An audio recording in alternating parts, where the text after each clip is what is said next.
Hey folks, welcome into Pro Football Ireland, week 12. Oh my god, of the NFL season. It is flying in, 2023 NFL season. Getting there, we are a matter of 10 weeks, 9 weeks to the Super Bowl at this point. So scary biscuits presented by our friends over at 88 Sport. Thanks to them for the continued support, evident in events on Saturday with Neil Reynolds, Tuesday last week, this week with Phoebe Schechter in Belfast and Dublin and in Belfast over the last few days. And look, a big thanks not just to them, but to everybody that showed out. I think it's a prop and a testament to everybody that doesn't just enjoy the NFL, but genuinely cares about growing it here. So thank you all so much. Michael McQuaid, Mark Hogan, Jason Hayes looking young and fresh in that Sports Direct cork jacket at the side of the screen there. Mark, first off, happy Thanksgiving, man. How you doing? You feeling thankful? Feel like a bad man for wishing away the season because I'm so desperate to get back to the Super Bowl. And when Back you're to saying bed. things like it's week 12, yeah, I can't wait for that time off. But yeah, no, it is nuts because I'm so excited to get to the playoffs. Because, for me, and Jason can probably talk about this, I was so, I've loved this season. I've been saying that the last few weeks. It's probably going to go down as my favorite season of supporting the NFL for the last 15 years. I've just loved that there's no clear-cut favorite and that anyone can beat anyone genuinely. But yeah, because I never felt like the Cardinals were involved, it's so much fun to just root for a team that I don't have to see win because I never thought they'd get into the playoffs. So on a fan level and then covering it, it's been an absolute ball, really. Jason, we're going to talk about this fan thing in a minute about the Steelers, but how you doing? Week 12. Cardinals are sort of still around a little. No, they're not. They're not, are they? No. Yeah, but just the exact same as Mark. Really, it's been a season where we knew things were going to go bad, so it's just completely opened things up in terms of enjoying the rest of the league. I feel like I've dived into it more than ever. Obviously, with doing this podcast, helps with that as well. But yeah, more football than ever this week to look forward to, with a game on Black Friday even. So I think it's more quantity than quality this week, to be honest, with some of the games. But looking forward to it nonetheless. Eating some nice food. Probably not turkey, but I'll embrace it Thanksgiving Day anyway. I agree, crack with you boys and everybody. There's a few other ones from the PFI team on Saturday in Dublin. Mark, you missed the crack in Belfast on Tuesday. Just different crowd, different crack. People asking where you were. Who's that? Who's that guy that sounds like he's from Dublin, but he's not from Dublin? Where's he at? Just I was told then the fort with James Skehill. People needed that James Skehill nice podcast. pod. So otherwise, I would have driven up the road for that. So Here, say no more. Hi, Phoebe Schachter's face when she seen Belfast International Airport was a sight to behold. I want to publicly thank the female Irish Wolfhounds. It's one thing thanking them in person, but publicly thanking them for coming on stage, because I know it's not easy coming on stage as well. Thank Andy Quinn for coming on stage as well. It's just great to see the game growing. We've seen Lopez Sanusi, former Belfast Trojan, NFL Academy, commit to Boise State as well this week. So there's something happening every week with the NFL in Ireland. That's it's worth mentioning and credit to yourself, Michael. But when we're going to these live shows and we're planning them, it's not just let's talk NFL. We had Neil Reynolds on stage if we weren't there, and we talked through his career before we ever touched on NFL. And we did have Andy Quinn, a kid from the NFL Academy that's from Ireland that won Tig Leaders kicking competition. That was on Saturday. Last night and Tuesday, you had the female Wolfhounds team. I was like, it's like nothing that's being done anywhere in the world, really, that we're so focused on the Irish aspect for part of that if you were thinking about, I know some people were saying on Twitter they weren't sure, they didn't know that the VB thing was going ahead. I mean, I don't know what more we could have done. We publicized as much as we could. But yeah, if you're thinking about coming to one of these things in the future, feedback has been great, really appreciated from everyone. But it's not just NFL. I think there's a lot to be learned if you think that our knowledge on the sport is actually useless. Love it. We hear it. We hear about it sometimes. We do. So. I get a lot of haters, including one. DMs will be shutting out soon if it keeps up. Well, like if the guy keeps DMing me on YouTube or putting private comments on, I'll call the PSNI. So keep her listening. I don't care. Anywho, let's get into the talk. Steelers are the watch, but I mean, unless you've been in the coma for the last 4 days, it's been spammed everywhere in a good way. The Steelers had a watch party in Croker on Sunday. They had a clinic on Saturday. They were playing golf on Friday because apparently that's all we do in the north is play golf. even though our crisps are better, the food's a bit. Here, they were also playing it, Mossy Quinn told us, on Friday in Portmarnock as No, well. no, So no. it's like Sunday. They were playing on Sunday morning in Port so Marnock, like hours before the what? game. How did they manage that? Lads, look, obviously from our viewpoint, it was great to talk to Dan, to Santonio Holmes, to Alan Faneca, to meet guys that people that haven't even been seen publicly. People around the Steelers franchise have been very, very good to us, everybody else, and obviously a massive appreciation on that from a personal, professional level.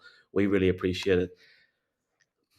I host the Steelers podcast, Mark. I had never, and I said it to the other guys, Jimmy and Dave, on that podcast. We had not seen the plans for the event. We had not seen what it was going to look like. Can we do it again this week? Any chance? Yeah, I mentioned on the James Gell podcast, but I had heard that Crow Park as well was very involved. And it's kind of funny because James actually mentioned on the podcast, I listened back to myself for the first time ever because I was like, I don't want to just repeat exactly what I said on the James Gell podcast. We spent way too much time talking about this for a guy that wasn't there. But James had made a comment about, Crow Park are doing this because there's money in it for them. And you know what, Michael? I don't know if that's true. I meant to say to him, I don't know if it's true. I'm sure there is a certain amount of money, but I think it's the prestige that goes along with it. Like the NFL doesn't roll out the red carpet because they want to get any number of concerts there. They still get the same amount of money for, renting out Crow Park for a concert as they do for an American football game. You don't see them, having to go above and beyond and plastering the place with Steelers bunting and colours and posters, which was absolutely savage, giving a free bar to certain lucky members of the public that were in at the event. It was a free bar. And putting out lovely food. Apparently, it's a section of the premium Hogan Suite had the food. The food prices were excellent. The drink prices were excellent. The food on offer was fantastic. That they really went above and beyond. Obviously, part of that is down to the Steelers team and whoever they're involved with. But there's trying to get selling an event in your stadium, and then there's what we saw the other day. So that whole thing about Crow Park just knew from, I don't think so. I think they're invested in this because they want to deliver to sports fans in Ireland. Jason, it was a lovely night. Like, I mean, you're not from Dublin. I'm not from Dublin, so we obviously go to Dublin for our teams the odd time. Maybe me more than Mark or you, but that's my own fan there. You look like a kid at Christmas. It was a great crack. Like Alan, like there's a great picture of Jason chatting to Alan Faneca, and Alan's like, "Who the f is this guy?" I'm only joking. He really enjoyed himself. There's a great few pictures, but the vibe, Jason was class crack, wasn't it? It was really, really good night's crack. Yeah, it was nice to actually enjoy myself in Croke Park for first time in a long time. Yeah, like they went all out, pulled out all the stops. I think Irish sports could learn a lot from it, to be honest, in terms of putting on a show for fans of the game. Of course, all the organisers, everything they did on the stage, the interviews was all brilliant, including yourself, Michael, up on stage. But my favourite part really is just the whole idea, and this goes for Saturday night as well with Neil Reynolds.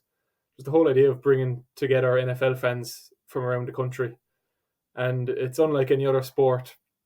I can't think of another sport where you go into a hall and you'll just chat to absolute strangers next to you, and everyone will be completely passionate and all in on discussing the game. And people know their stuff. Like Irish fans are as knowledgeable as anywhere I've been in America.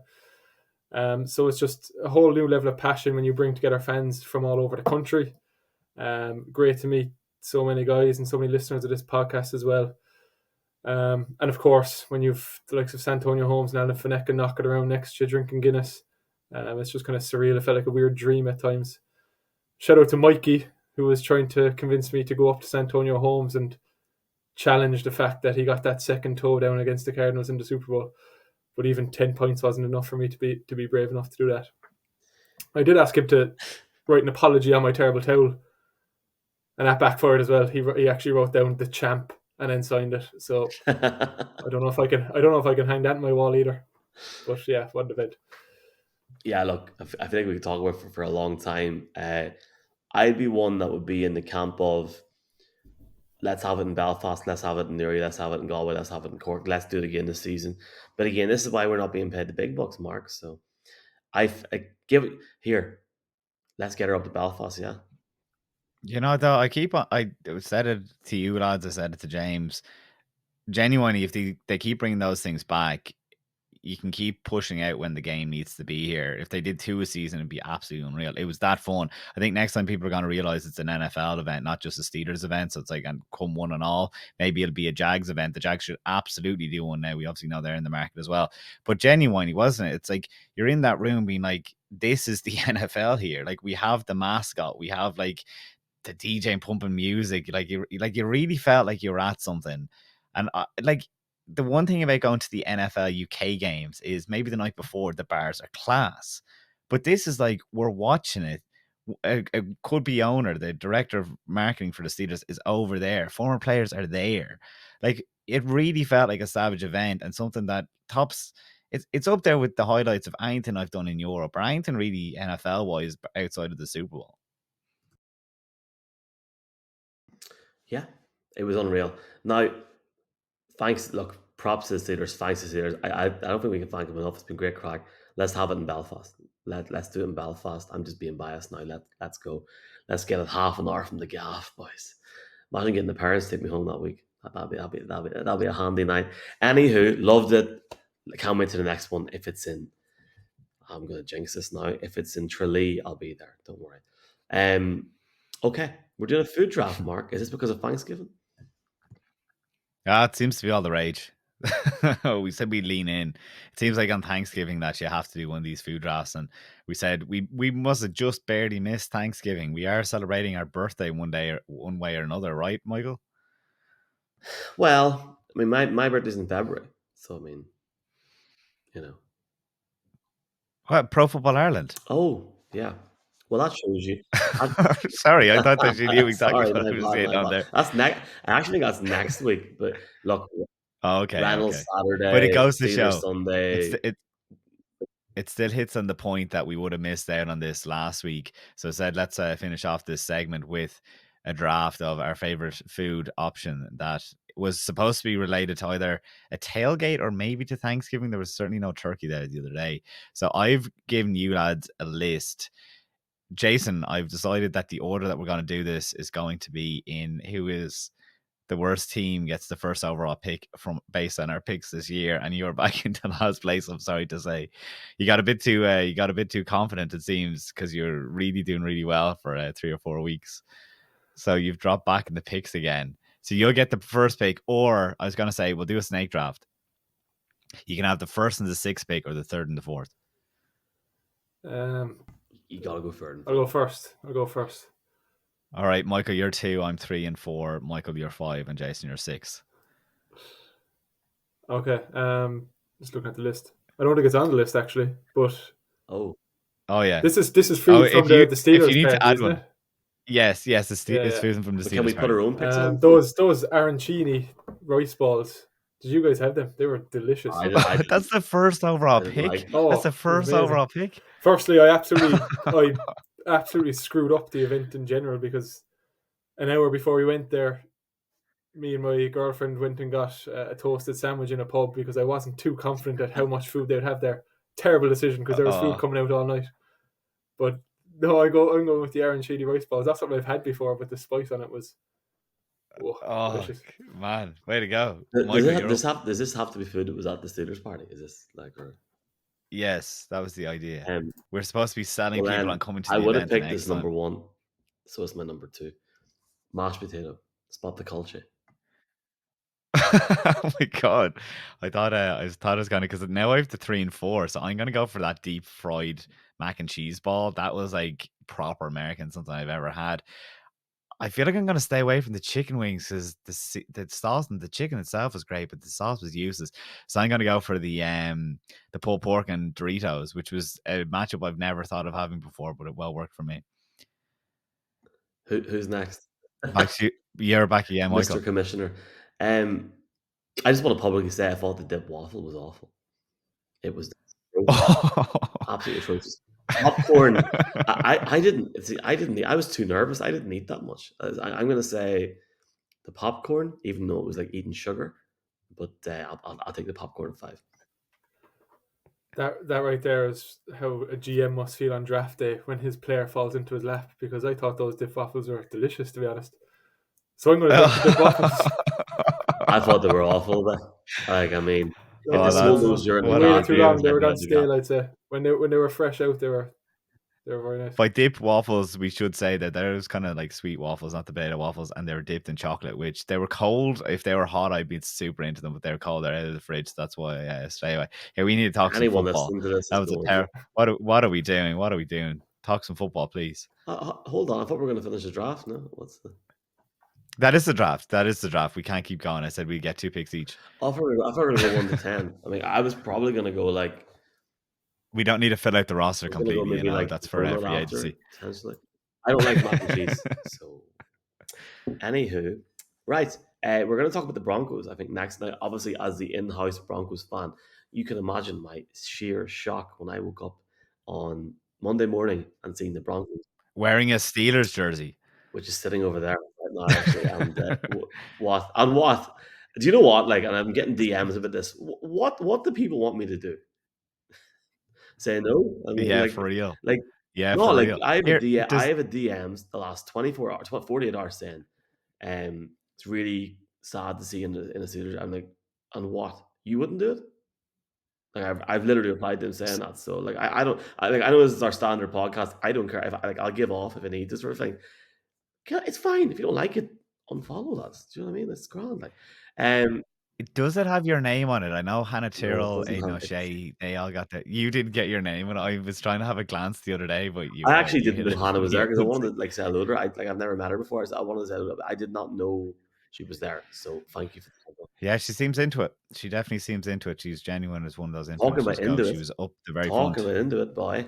And I know it's why didn't we do like a toy show weekend theme this week? This is a whole different conversation. Well, Let's restart the podcast. no. And the Denver like don't tell anyone, but the Denver Broncos could be back. Russell Wilson looks like a new man. And do you know why I don't think they're back? Because okay, the Chiefs had a terrible day against them. They get over the line the week before and they get over the line this week as well. It's great to win games. But this, for me, eventually will come to a stop. I don't feel that they can become as efficient on the run game and with Cortland Sutton as they can down the stretch. It's great to see them gain some confidence, but I don't buy it. I think the AFC is too competitive. And for people to sit here on Tuesday morning on my mentions and be like, oh well, they're only 2 games out from the Chiefs. They're not. They're not beaten. They're not going. Do you think there is more chance of me winning the Super Bowl this year than there is of the Broncos going into Arrowhead if the Chiefs need to win and winning at the minute? The Chiefs are the better team for me by far. It's been a great few weeks for Broncos fans. I've loved it. I've loved the positivity, but I think we're starting to come to the end now, unfortunately. And I hate to be that guy that brings people down. Yes, there's been improvements on both sides of the ball. Defense looked really, really good against Kansas City. It showed signs again this week. I love Alex Singleton. There are leaders emerging in this team every week, but I feel like it's 3 weeks too late, boys. This is a team that's winning games, but I feel like they've left it too late. Mark, prove me wrong. Yeah, I'm really surprised you're not more positive. I have to say that with the way that the AFC is set up, they're in a really good position. I mean, they're at 5-5 right now. They have the tiebreak over the Bills. They play Cleveland this week, so they can get a game back there against a team that's obviously operating without a genuine quarterback, or so we think. I know obviously the offense is something, or the defense is something that they're going to have to come over. But obviously, what has set this up is that they went to 1-5 on the year, and they were given like no chance. Only 4 teams in NFL history have come back from 1-5 and made the playoffs. The last team, actually, funny enough, was the 2018 Colts, and they actually went and won a playoff game. But whatever about that, it's the manner that since going 1-5, they beat the Packers, whatever. They've beaten the Chiefs, they've beaten the Bills, they beat the 5-game winning streak Minnesota Vikings. We can talk about the game a bit more depth in a second if you want, but I have to say that this adjustment period seems to finally panned out. It's in a certain way. Sean Payton is using the guys a lot better. A really interesting stat that I came across was that Russell Wilson is throwing the fewest air yards of his career, and it just speaks to that.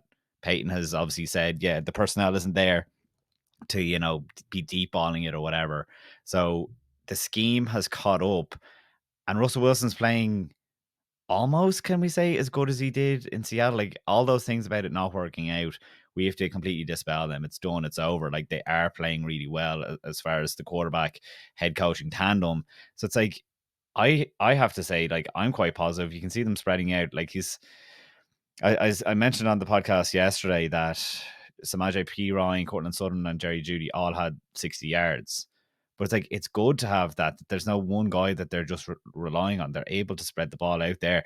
Cortland Sutton has something like, is it 8 or 9 touchdowns in the red zone? And it's all like all off script plays that it's like, come the fourth quarter in particular, Russell Wilson's QBR is skyrocketing because he is able to be a bit more free, and he's kind of just like, that's what I'm saying. Like, is he back to the Russell Bowl in Seattle, that he's just able to make those plays? Like, look, his legacy is on the line as well. And I know, like, that's something that you can throw around. What does it actually translate to? But it's like, now that they've kind of fit into the groove, they obviously were those, himself and Peyton in particular, were supposed to be Hall of Fame guys for a reason. Everyone liked dragging them through the dirt and saying that they're after being found out. But now that they're turning it around again, look, I'm not a massive fan of Sean Payton. I think that the way he coaches is quite toxic. Obviously, we know about what he said to USA Today earlier on in the year. I've been reading about the Saints recently, and it's about how, like, guys are saying, like, he's one of the worst coaches to chew you out. Now, he's able to say sorry afterwards, but on game day, like, he is horrendous on the sideline just in terms of putting you under pressure. That's just how he coaches. But they're definitely turning it around. And when you look forward to who they have coming up on the schedule, Cleveland, then they play at Houston, they play the Chargers, they play New England, they play the Chargers again, they play Vegas. They're gonna be in the race, Michael. Like, they're only a game back now anyway. I mean, I think the thing I'd say before Jason comes in, sorry Jason, is it's been a long 6 years, and I've seen everything, and it's like, well, when will it change? I think if the Broncos were to go to the Texans in a game that's being flexed now into an early window for us, if they beat the Texans, I'll start believing. I feel like it's going to go one of two ways. They're going to lose to the Texans, and then they start to falter against Herbert, and they start to falter against the West and the Raiders and the Chiefs, or they win against the Texans, and the conversation goes up and up and up and up. I don't know. But like, you talk, the other thing is, sorry, go ahead. So the other thing is, like, I'm talking about the offense there, but it's not like the offense is, quote unquote, winning the games for them. Like, look, the other day they had 9 drives that were, 5 field goals and 4 punts. But then, like, I suppose I did enjoy the patience of Russell Wilson being able to pull it out at the very end. But it was the defense, and it's creating turnovers like no other team in the NFL. Through the last 3 games, they have 12 turnovers, which is obviously, like, speaks volumes about them. Is there going to be regression there? You'd have to think so. Jason, you can speak about how the Cardinals, like, in the last couple of years, have been like one of the most fortunate teams in terms of turnovers.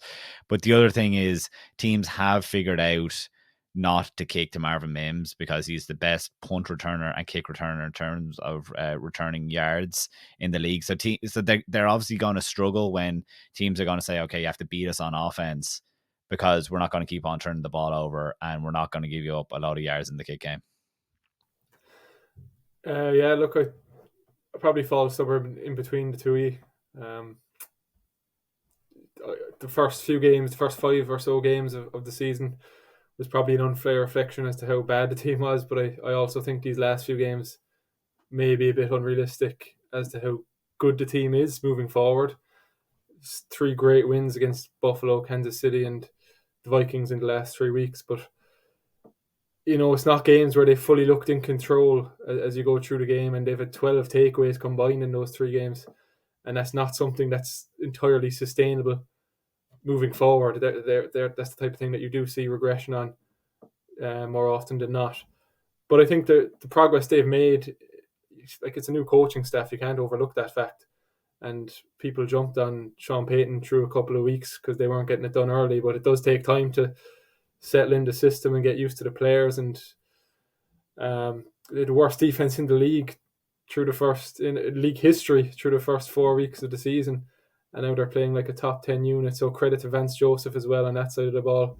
It's something we saw in Arizona quite a bit with him, where things might start slow, but he would get it right in the end more often than not. But in terms of being a threat this year, AFC is more open with the injury situations in Cleveland and Cincinnati, and the Steelers' offense. I'm not sold on them either. But you might say the rest of their schedule looks winnable. But at the same time, I look at the Broncos, and I think all these games are losable for them as well. And I don't trust them to consistently keep getting it done. I think there's still a bit to go. I would be surprised. I wouldn't say no chance in hell they'll make the playoffs, because those injuries do open things up. But I would definitely be surprised. Just gearing towards next year, I'd say. And when Sean Payton came into Denver, looking at Russell Wilson, his stage of his career, the fact that Payton had already retired, I kind of have had in the back of my mind that Payton's career might be tied to Wilson's career for the rest of the way here. You know, they might have 3 or 4 years together and call it a day. I don't think Payton will be a guy who coaches into his 70s, not when he's already retired at a relatively young age. So I do think it's a positive that they're progressing this year. I don't think this will be the year that they'll be a real threat in the playoffs. I don't think they'll make the playoffs, to be honest, but positive signs overall moving into next year. I feel like, just to jump on what you have both said, like, this is the team that have got such leaders. Like, you've got Justin Simmons, you got PS2 Pat Surtain, like Alex Singleton has got the statistics from his time in Philadelphia. He came in, made a difference last year. Mike McGlinchey was paid massive money. Ben Powers was paid big money. How this team started the season was wholly unacceptable. And now they've beaten the Bills team that have been very poor over the last few games and have struggled against other teams, not just the Broncos. And they played the Chiefs team that just didn't show up to the races. And I wouldn't have been surprised if Patrick Mahomes had COVID that day, because he had the flu. So they've done well. I'm a fan. Of course, I want them to do well. I just don't have a good feeling about it. And I think you mentioned a minute ago, Mark, about they don't have the wide receiving core to get it down the field. Jerry Jeudy in all of this is still pretty much non-existent. Cortland Sutton is not even carrying the team. I think he's got 8 touchdowns in the season. He's playing at a high level. I need to see more. It's not they're throwing the ball to the to the running backs more though as well. Like I just think that it's a nice level of consistency throughout. Like, there's no one star. Like, yeah, Cortland Sutton, and I suppose there was a high point catch by him the other day that I was like, okay, he's like a guy, like a proper guy. But I suppose, like, I wonder, like, when Sean Payton came in, it was like you could not have had more of a 180 in terms of leadership and accountability and scheme versus Nathaniel Hackett last year. Like, when Sean Payton, like, we know from his media press conferences alone that, like, he really commands the room a lot better than Nathaniel Hackett. And I suppose it might have taken time for there to be buy-in, but obviously when they hit rock bottom, he was obviously able to say, no, we can win this. And the 4-game winning streak, I think, speaks to itself. I know what you're saying about maybe Patrick Mahomes was sick. I know that the Bills haven't been, blasting the doors off anyone.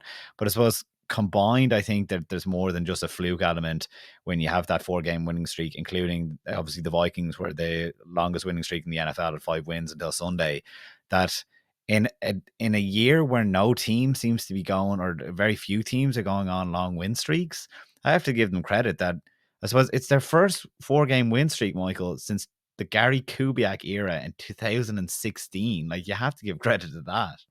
I agree. And I'll say one thing where we do move on. I'm very disappointed in Kareem Jackson. I feel for him to go and get banned again for 4 games, I think he's done. I think he gets back week 16 against the Patriots. Okay, he'll not be there next year. He doesn't deserve to be there. He's missed how many games this season now because of that silly, stupid decisions limiting the team where there is potential. And I know I'm not the only person in the Colorado circle saying that. Let's talk about Zach Wilson. Zach Wilson benched by the Jets this week. He is the 3rd choice quarterback. Mark, where do we start with this? Because you've seen signs, you've seen games where there were certain plays where he looked like he was progressing a little bit, but it just hasn't worked. It hasn't been good enough. Not to quote The Simpsons, but why now? Why not 11 weeks ago? We had this conversation on Jeff's show the other night, and if anybody hasn't listened to that, good God, listen to it right now. He's in an airport. It's almost as much of a disaster as this Jets offense this season. Signs everywhere, people going crazy. Mark, I feel that somebody under the I do feel that Robert Saleh may fight for his job this year on the basis of the management of this position and how long we've waited for this to happen. I think it's I know, tough. but like for them, Robert Saleh watched Aaron Rodgers go down within 4 plays of the season. The season, not week 1 or week 2. This season, you've had so much time. You've given Zach Wilson so many chances, and while I applaud that, you have had so many opportunities. Josh Dobbs has went and showed you up for a start. Never mind anything else. They had the money to make a short-term move. They could have traded for Kirk Cousins. They could have done something, even for a short-term move, and they chose not to. And I think somebody will pay for that. Whether that's Nathaniel Hackett, because OCs are becoming the scapegoat these days. I mean, look at the Steelers OC. 160 yards combined rushing last week. Yes, they couldn't get the quarterback to work, but yet Matt Canada's out. People giving off a stink. I think Saleh could pay, but I genuinely could see Saleh losing the job. I think it'd be very harsh to put on Saleh because Saleh's the defensive coordinator or is the defensive minded guy, but it's Joe Douglas. Like that's who I was going to say for all the reasons that you've said. I'd put it on Joe Douglas. We sat here that day saying the whole season ahead of them, go make a move. Joe Douglas, the general manager, it's on him to make the move. Robert Saleh was the one that came out, and when he was asked, will Zach Wilson be your starting quarterback? He literally said, well, that's who's in the building right now. He didn't say, like, he didn't want to be controversial, but read between the lines. That's, I want a different quarterback, but that's what I've been given. So it's like, I think that he was the one guy that at least gave the media something saying, this is not me. I would like to go with a different quarterback. So for those reasons, and I like Robert Saleh, the defensive coordinator. I think it's obviously a ruthless market that he's in New York, but it's like he was given no help. Like he had nothing to do. I think Zach Wilson is obviously a loser because during the offseason, it was hoped that he could sit behind Aaron Rodgers and learn from him.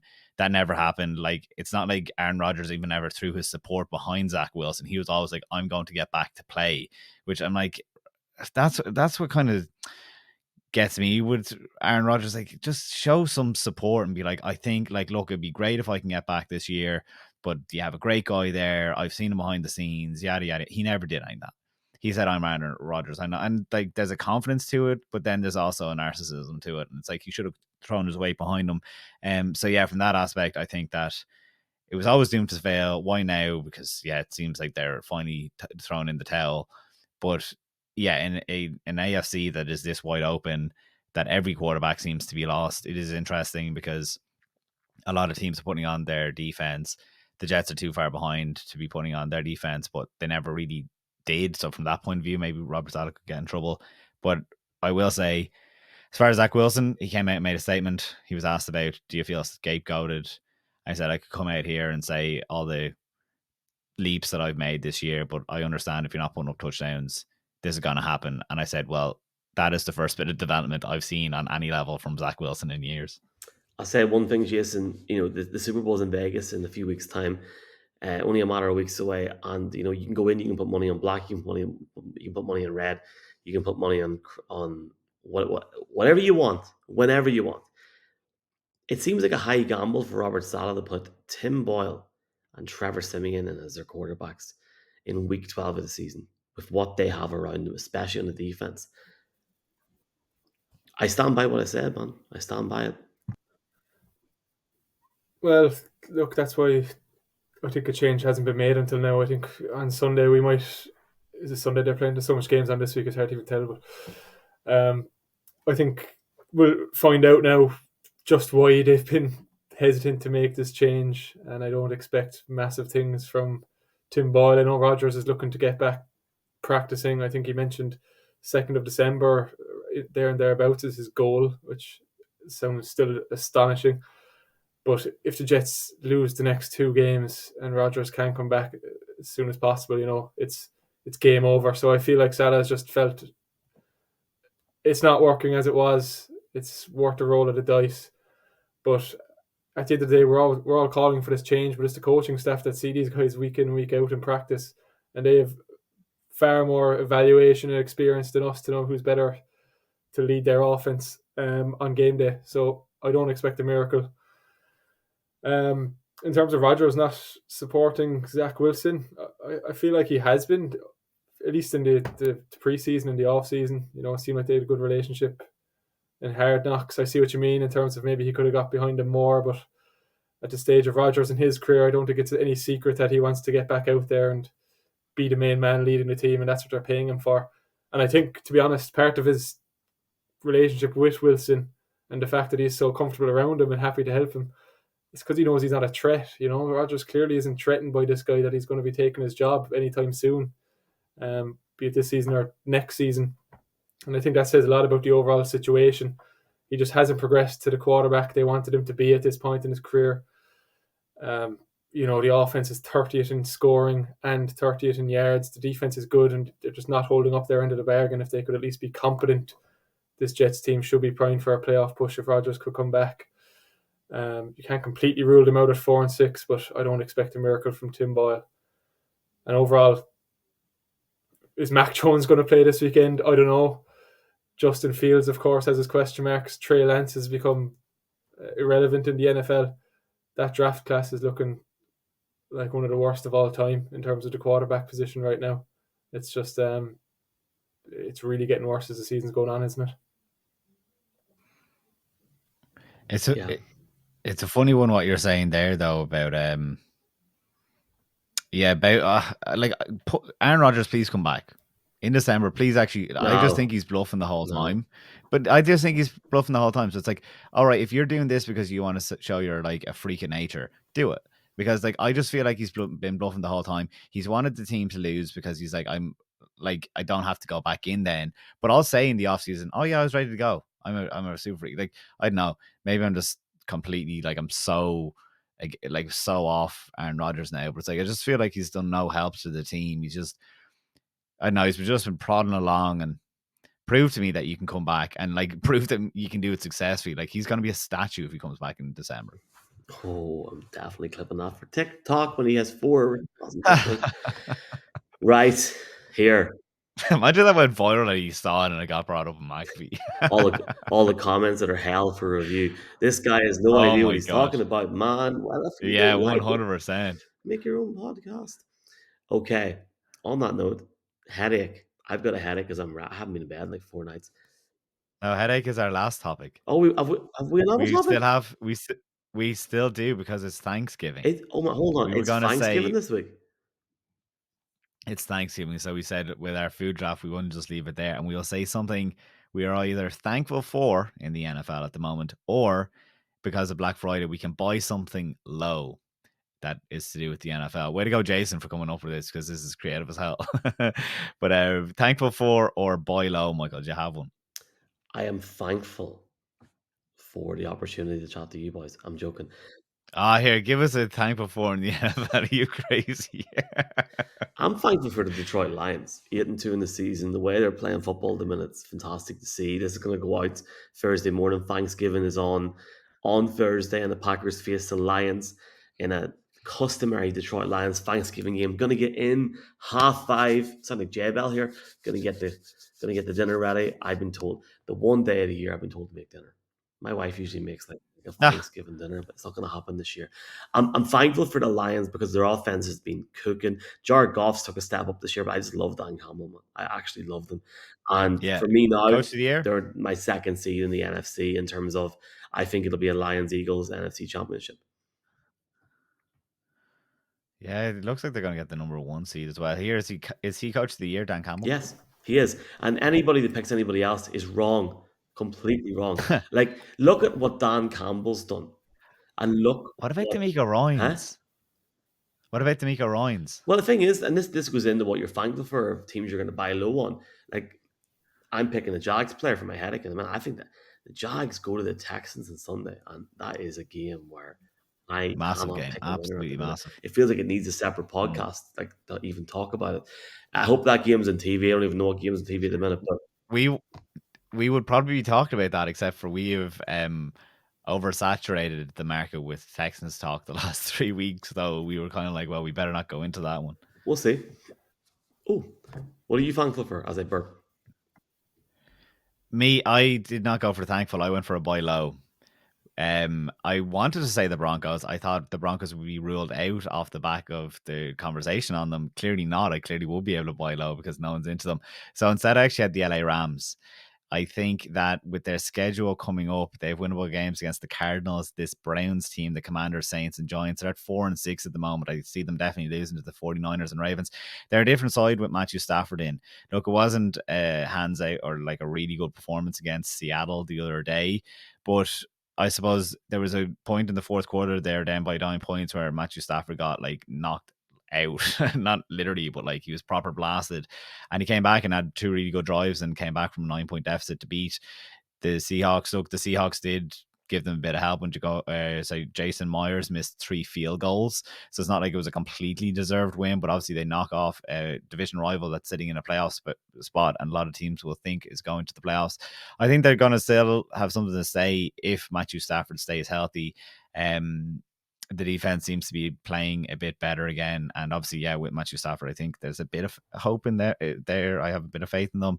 So, yeah, they're my Blank Friday deal. I'm going to give a bonus thankful for because Mark didn't give one. I'm thankful for Sky Plus. I recorded the game on Monday Night Football and woke up at 6 a.m. and watched it on Tuesday morning with my phone in airplane mode. Very thankful because that was crap. Jason, Did you record yourself? Yeah, it was the first of the bad weather games as well. Jason. It was crap. Yeah, but the weather really seemed to have an influence on it. Like that was the first bit of bad weather that has ruined a game this year, except for the monsoon in week 1. After I was just looking up here, Michael, because I knew I saw a stat during the week for the Lions, and I couldn't quite remember it. But Lions are 8-2 for the first time since JFK was president. That's his anniversary. 60 years on Wednesday since he was shot dead. Yeah, literally, it was such a good stat because the anniversary just passed. That's insane. But anyway, I'm not thankful for that. That'd be a bit sick. I'm thankful that